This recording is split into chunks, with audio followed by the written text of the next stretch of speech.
What is up, everybody? Logan coming at you guys with another video, and today I'm joined by Halcyon, and we're going to continue a lot of what we talked about with full-time trading, and we're going to start to wrap all of these concepts together, which has been our plan since we started this little series on like becoming a full-time trader from the capital perspective, right? Then we talked about emotions and sleep and how that's super beneficial. And I'm excited to see what Halcyon has for us today. And I'm excited that you're back on the channel with us today. So I appreciate you coming back on. Your excitement is noted. Thank you. So I'm gonna follow up on this little mini series we're doing. I think it's worth talking about. One of the things we need to do is figure out how to get as much friction out of our trading. And what I mean by that is the more that you have to manually do a bunch of things to make it work, the more likely it's not going to work. Unfortunately, with the way humans are in nature, is we love to be lazy and we love to find the simplest and easiest ways to do anything, regardless if it's the best or not for us. So, and if you add in an element of friction to something, it's just an infinitely higher chance that it doesn't happen. And you think about that from virtually anything you do day in and day out.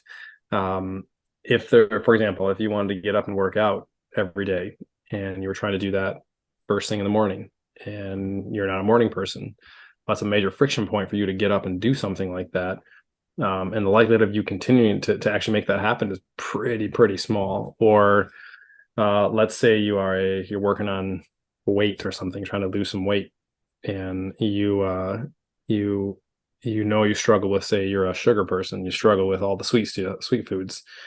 There's no doubt if you leave a bunch of sweet foods easily accessible in your house, that is going to create a massive point of friction from a willpower perspective, that you are just destined to, you're just not going to make it. You're just going to lose. I mean, it's just realize you got to mitigate that stuff. So when it comes to trading, I have found, and this was something that I mentioned to Easy Guru a few times, but feel free to Google search him. But Easy Guru taught me this process, rather this concept, that I think when I first heard him describe what it was, I was like, oh, I'm doing like 2/3 of those, but maybe not this final third. And the intentionality part of it was probably not as intentional as it should have been. And so anyway, he called this concept a trade factory, but the reality is it's really it's a process or a system. And the way you want to think about it is with trading in general, any good factory that produces anything on a regular basis, and especially if it's producing the same thing over and over again, has a very, very tight structured process from the beginning to the end, right? So we'll go back to our handy dandy sketch pad. Let's make our little factory here. So here's our little factory. It's a single story factory this time. I like it. Put a couple little smokestacks on there. Yeah, here's a little AC unit on top. Keep it cool. There's some smoke coming out. All right. Okay. And we'll say like this is the delivery this way. So the factory goes that way. Input and your output. All right. Yep. And so in the trade factory, what you want to do in like a regular factory, right, that's manufacturing something, it would be insane to have a manufacturing system set up that produces completely inconsistent end products, right? So imagine if our end product that we're making in our factory is a wheel, right? We're trying to get a wheel that also happens to be an output. And we want to just make this widget, this wheel, over and over and over again. And because we have a very shaky internal process that happens here to get ourselves to the wheel, it comes out different all the time, right? And in trading, this can be a whole bunch of different factors. What I find that most people do, and specifically they like to focus in on this one, right? Which is, I want to buy something, and that's all they think about is how do I buy, right? And so they just hunt for buying things.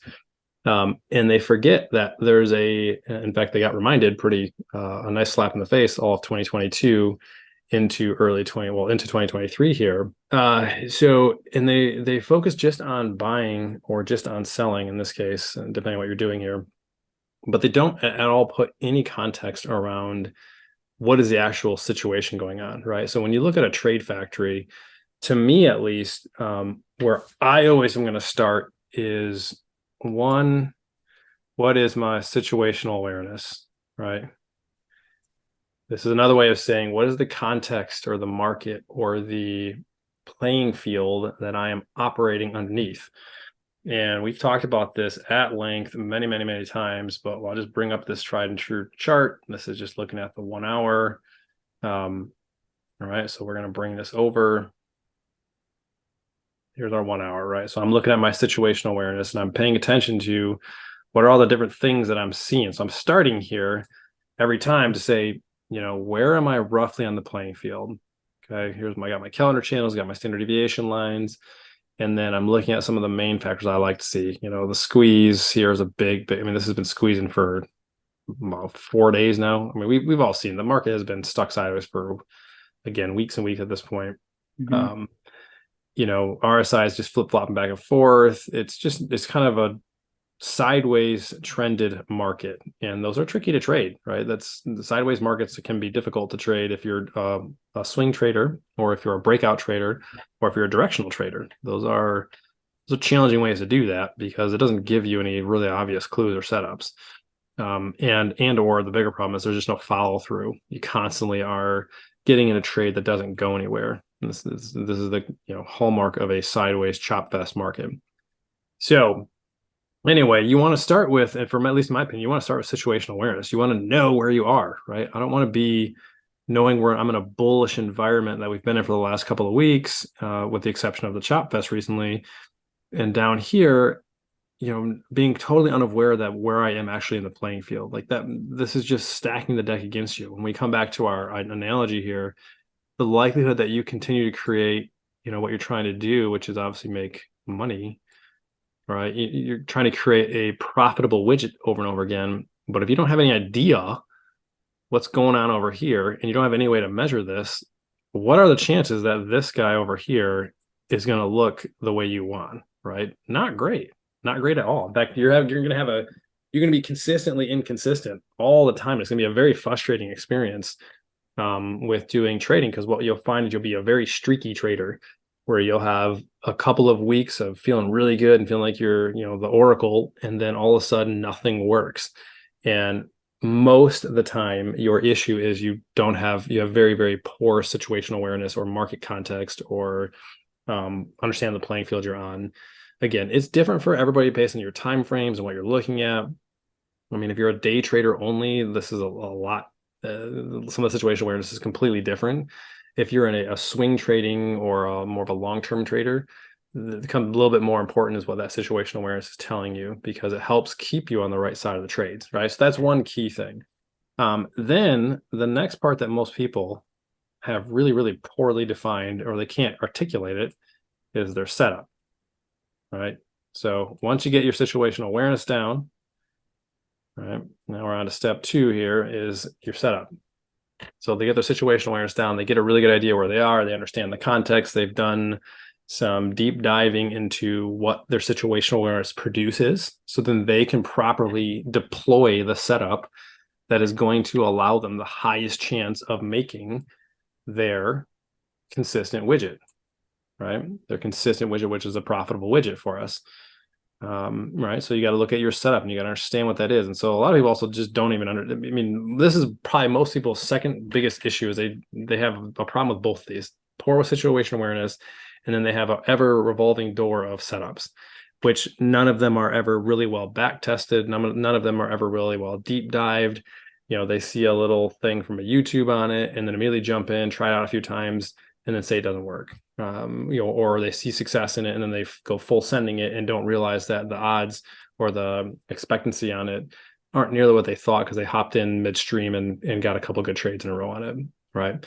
Being able to clearly define what exactly your setup is another one of those huge game changers. Is one of those things that moves you from being a meh trader at best, or maybe I couldn't even call yourself a trader, period, to you could legitimately say, I have a specific thing I follow, and here is my 1, 2, 3, 4 checks that I'm looking for, right?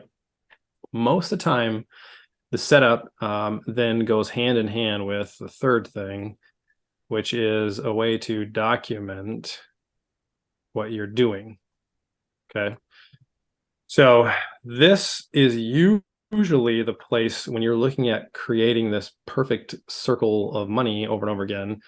This is usually the place that it should be defining like some check marks within the setup. So a great way to do that, obviously, just make an Excel sheet, and you have a number of parameters that you are looking for within your setup to make sure that those are actually in place. So if you were to, say, look at your Excel row, right? And let's say you have these different columns that are representing something for you, and they all need to be good. So, all right, he's good to go. He's good to go. Yep, I'm above my moving average. Yep, I'm situationally in a good spot on the playing field.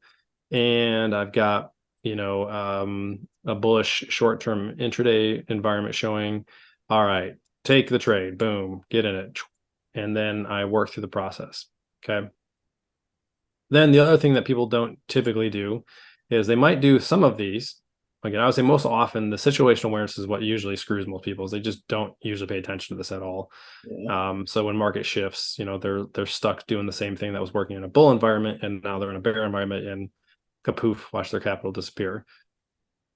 Setup is probably the thing that people watch the most, but maybe they miss the nuances of the setup. They don't have a really good edge in their setup, or they haven't back tested it very well. And that's a key thing, right? You need to know really, really, really intimately how well your setup works and what's involved with it. Because if you don't, it's one of those things when we talk about tilting the edge in your favor or getting the friction out of there. I can tell you right now, if you don't really, really well know how your setup operates and moves and what to expect with it, that's a friction point right there, a major friction point, because it will emotionally, like that little subconscious monster will come up on, after you if you get into that trade and it doesn't immediately go in your favor. Because you do not know then at that point, what happens is you have an idea, but you haven't tested it well enough to know for certain what to expect throughout it. And so it's really easy to get shaken out of positions when you have a meh setup, especially if you don't understand what to do when it goes against you, or if it doesn't immediately go in your favor, right? So that's a huge piece. And if you can't define that, you haven't had an opportunity to do it, or you haven't paid attention to doing it, this is where you should spend your time, is dig in. All right, let me make sure that this setup makes sense in every aspect that I'm looking at. Because if it doesn't, then you shouldn't be taking these trades, or you should be paper trading them until you feel like you have enough data giving you an edge somewhere. Otherwise, if you have no edge, don't take a trade. I know it's a crazy idea for some people and they just have to be in something, but if there's no edge, you don't trade. Well, yes, money in some aspects is infinite. At the same time, man, I don't know about you, but I don't like giving my money away and not getting anything in return for that. And I'm past the time where I feel like I need to, take the market education here. Yeah, there's times when that happens, but more often than not, I'm tilting my factory is pretty well defined at this point. So I'm when I have something that doesn't come out at the other end that I expect, that's usually some oddity and or a big heads up that there's a shift taking place in the markets, right? There's a transitional aspect taking place. Okay, so situational awareness, then know what your setup is inside and out. Understand what the setup is. And I will tell you from just talking to lots of traders in this, get one buy side setup, one sell side setup to start, and know those in and out, and trade them and trade them until you can be profitable, and then start branching out and looking at other things.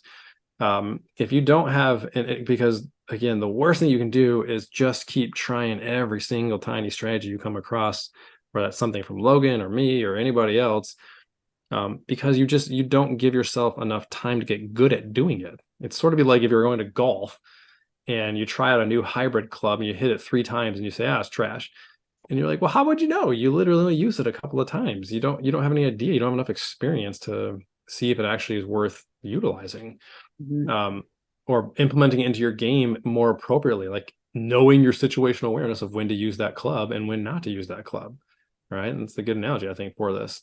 Oh And yeah, finally, good one. and you're a golfer, right, Logan? You know this. Yep. That is tried and true, right? Taking Yeah. the wrong club for the wrong situation is just destined to do something stupid and get yourself in a bad position.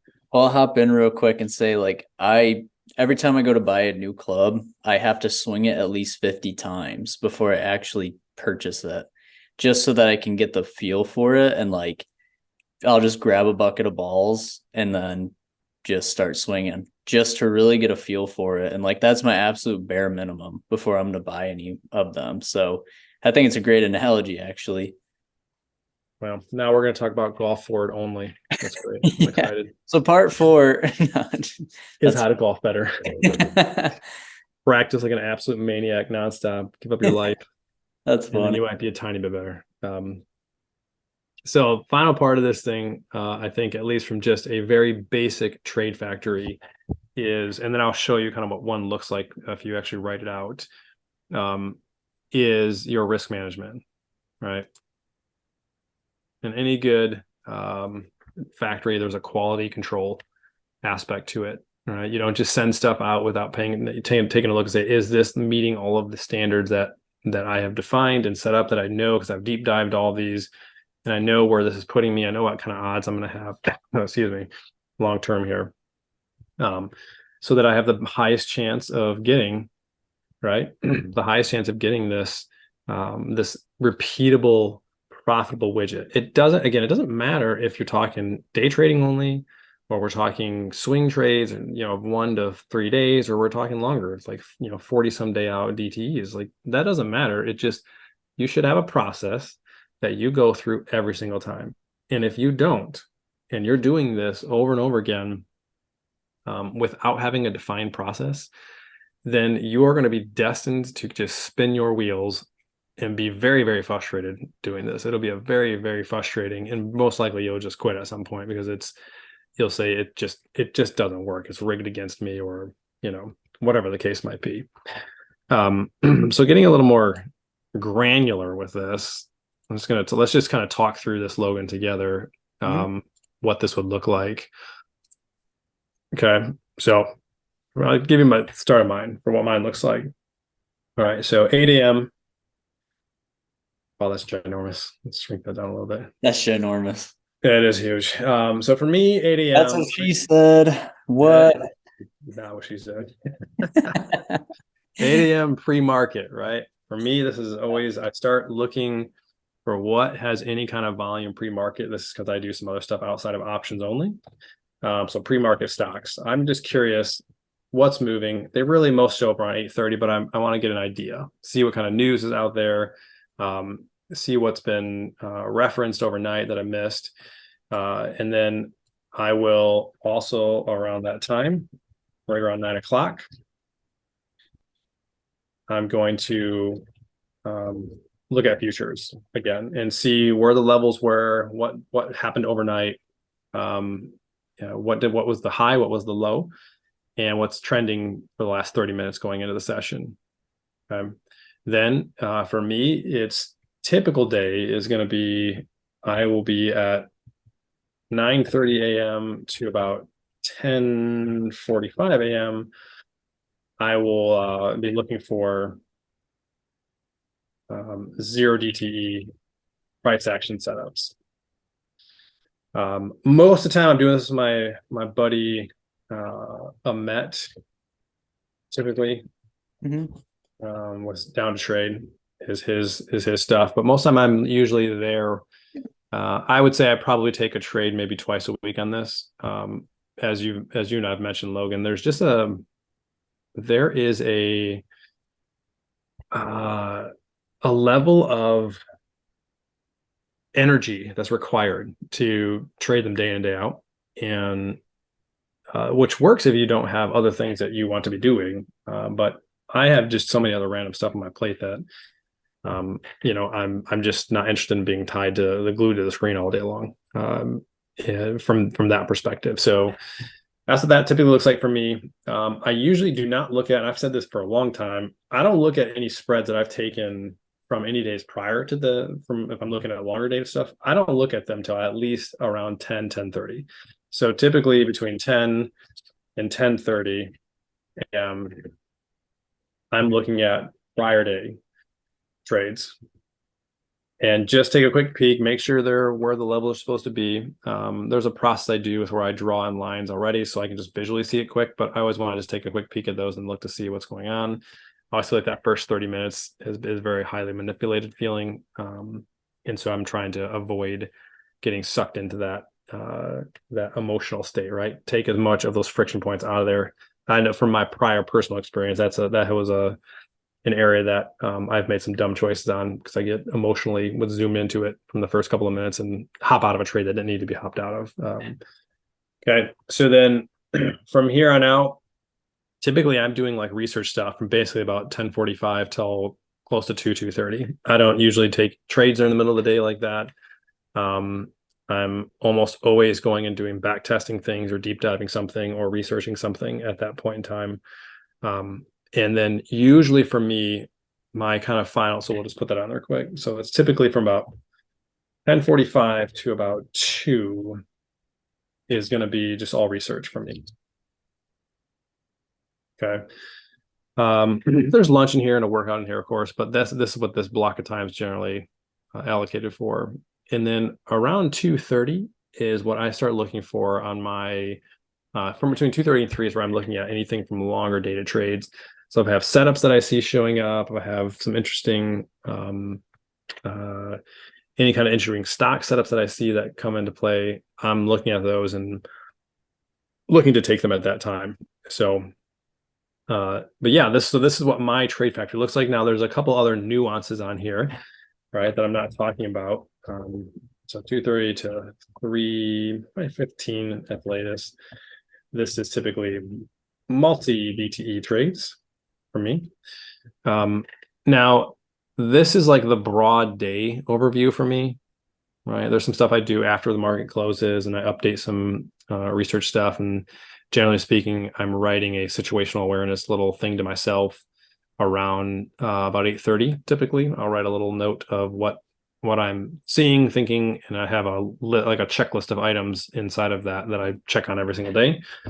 And then so like I said, but from an actual position side of things, this is what my typically look like. Now I do have an entire separate thing, an Excel sheet that does have for my multi DTE trades. It has just a checklist. It's things that I've gone and back tested. It's areas that are important to me. And I'll screen cap stuff. I'll take a look to make sure, like I'm referencing these things inside of this sheet so that I have a mental checklist that forces me to go in and hit that drop down and say yes or no, that this is actually a thing that's happening here. Which of course is a little way for me to put my little break check in there. So it's not any kind of FOMO into it. Not to say that it doesn't happen occasionally, but more often than not, because I go through that list and say, all right, am I at any extreme? I'm on either end of the Keltner channels.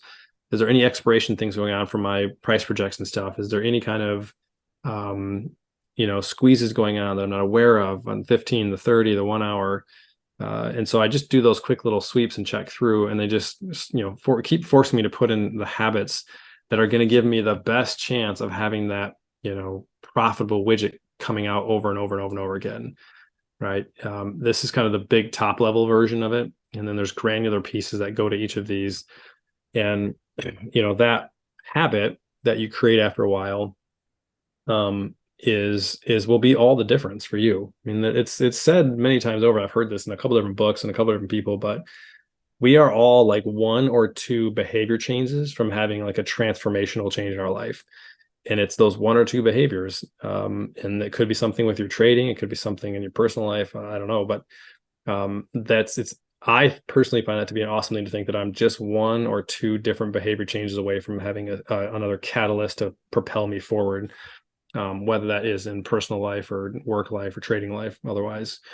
So I hope this resonates with some folks. I hope that you see this and it gives you an opportunity to start thinking through Self-leadership is the way, by the way.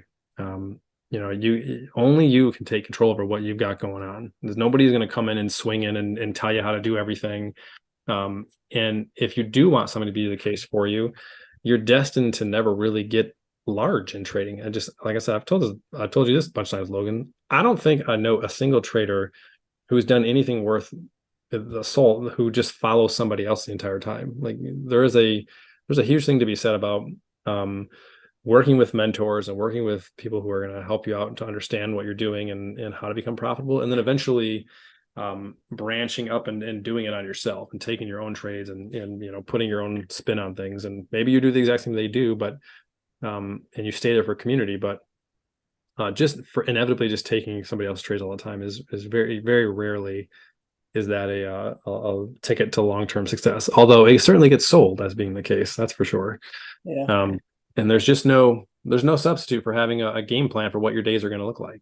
Like I said, there's pieces inside of all of these that I'm not talking about that that has its own little checklist of things I do. Like there's a specific process I go through on this, and a specific day of the week there's different ones that I'm doing. But not all of them need to be checked every single day. And then same thing for this. When I'm looking through here, there's certain deltas I'm going to look through. Obviously there's a lot of stuff that's going to be tied to this. I don't know if I'm up in the nosebleeds here. I'm definitely not looking at selling, credit spreads at this point, especially if it's multiple days in a row in one direction. Like that to me that produces inconsistent widgets on the other end of it. Because Well, I've backtested that, right? and you forgot the 3:30 call that you call me almost every day. So Well, we have that almost all the time. Yeah, that happens almost every day. yeah, Yeah, I'd say at least 3 days out of the week, at least. And that's like yep. I think that's probably the most important part here for anybody listening. So if you don't have that part, If you can't call Logan at 3:30 or talk to Halcyon at 3:30, you're screwed, is what he's saying. No, I just want to say that, but it is cool to like in all honesty, it's cool to chat with somebody who's in the same mind frame as you, even if they're on the complete different side of the playing field as far as like what their thesis and time frame is. There's been multiple times where I was bullish with a 1 DTE and you were bearish with a 4 DTE, Yeah. or maybe a 10 DTE. So even if you guys are on different parts of the playing field, it's cool to at least get somebody to either give you a new perspective or, just to chat about honestly the day as well. It's really nice. It's really nice to solidify that. So in all honesty, that I was just joking earlier, but about No, it's yeah. a huge component, right? It's a part of your system, right? And it's at the end of the day, it's a behavior thing as well, right? It's just a habits and behaviors. And like I said, trading is one of those weird squirrely things that it's so easy to start a behavior or habit in trading and do it for a couple of weeks, and then it just poof disappears and you're off to something else with it. And that's like I've experienced that, excuse me, so many times with trading. It used to be so frustrating because I'd be like, all right, I've got this new this new journal I'm going to follow, and I'm going to put all this stuff in this, and then I'll do it for a couple of weeks, and then off to new things. And it wasn't until I started doing this, having a really defined process for what I would do, and certainly from the sheet before this, that I really felt like it was a total game changer for me, in terms of just getting my consistency to where it should have been. Mhm. And more than anything else, keeping me on the right side of the trade more often. It's not very often that I find myself getting run over by a trade because I completely just missed it. I would say the only time that I can think that's happened the last couple of years has been a Fed doing something, an unexpected announcement from the Fed. But in general, like I said, it is pretty key. And again, those folks who are not super detailed people, which I'm not a super detailed person. I just put certain aspects in place because I know that I'm not, to make me go through this process before I can put trades on. And it's know thyself, right? That I know for a fact that's something. If you were left it to me to just be hyper detailed and everything, it would never happen because I hate getting lost in the details.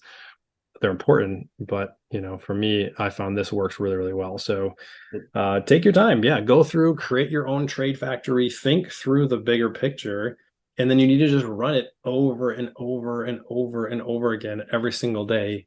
If you're, day trading, if you have a different way that you do your system, maybe it's every other day you run through this and update your data. But at the end of the day, the goal is to be profitable, right? Make consistently profitable. And I just don't think that's possible to do it with being inconsistent in what you're doing day in and day out. That's very, very, very hard. I would say probably impossible to do that. You can have little bouts of success with it, but nothing that's sustainable. And at the end of the day, who cares if you have a little pop here and there? If it's not sustained, it doesn't matter. Yeah, 100%. Cool. Well, I appreciate you coming on for this one, Halcyon, and I'm excited for you to come back on the channel in the future. And I think this was a great video for progressing the series, especially looking at like a detailed look at your day, because I think that's super important. There's a lot of people who feel the need to overtrade and put 80 different trades on just because they want to and feel like, well, I'm a trader, so I have to do that, when not really, right? Like half the battle is waiting. So I think that's what's really cool about today. And just looking at the trade factory and thinking about it like a business, like you said earlier, a lot of other videos, people look at it as like, oh, if I hit this, It's not a hobby, man. Yeah. Hobbies don't make money. Businesses make money. And yep. if you're going to run it as a business, you want it to be a business that makes money. You got to set it up in such a way. Stack the deck in your favor. Don't stack it against yourself. 100%. So I really appreciate you coming back on today, but that's going to be everything for us. If you guys have gotten this far and haven't left a like, comment, or subscribed yet, it'd be awesome if you guys did that now. And if you want to come trade with us, the link is down below in the description. So you guys will see that down there. But that's going to be everything for us. And we will see you guys in the next video.